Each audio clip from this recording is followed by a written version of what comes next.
পাঁচালী, এই দেখুন উন্নয়নের পাঁচালী, দেখলেন উন্নয়নের পাঁচালী?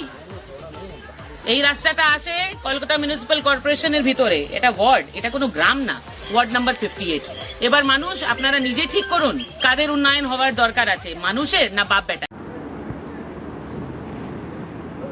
দাদা, আগামী কাল পরশু দুদিন রামনবমী কার্যক্রম চলবে, তো খড়গপুরে তো বিরাট প্রোগ্রাম দিলীপদা নিয়েছে, আপনার ডেবরা থেকে কিছু প্রোগ্রাম থাকবে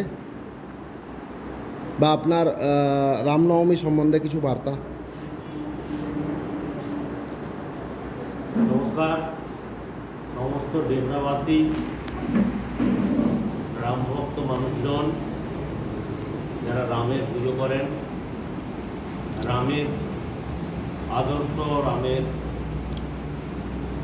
নিষ্ঠা, মানুষের কর্তব্য কী হওয়া উচিত তা রাম, পুরুষোত্তম রাম আমাদের শিখিয়েছেন।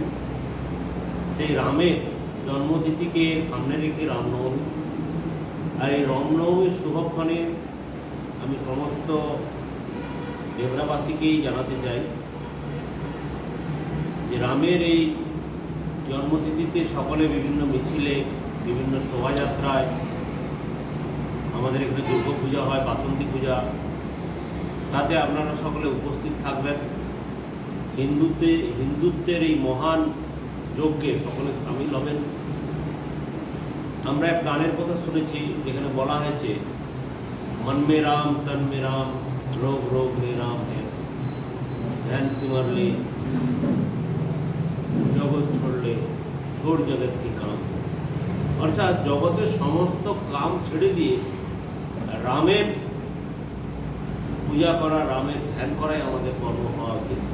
কারণ পুরুষোত্তম রামচন্দ্রের আদর্শ মানুষের মধ্যে যদি প্রতিষ্ঠিত হয় তাহলেই রামরাজ্য প্রতিষ্ঠা সম্ভব। তাই আমি সকলকে বলবো, আগামী সামনের রামনবমী সকলে মহা ধুমধামে এই রামনবমী পালন করুন এবং পশ্চিমবাংলার বুকে এক নতুন দৃষ্টান্ত স্থাপন করুন। হিন্দুত্বের জাগরণ হোক, মানুষ রামের আদর্শকে বুকে নিয়ে চলুক, এই কামনা। জয় শ্রীরাম।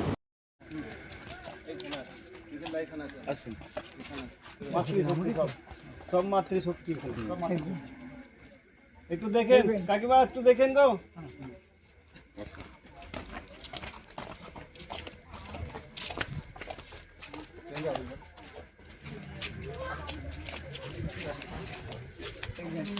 ভালো আছো? দেখো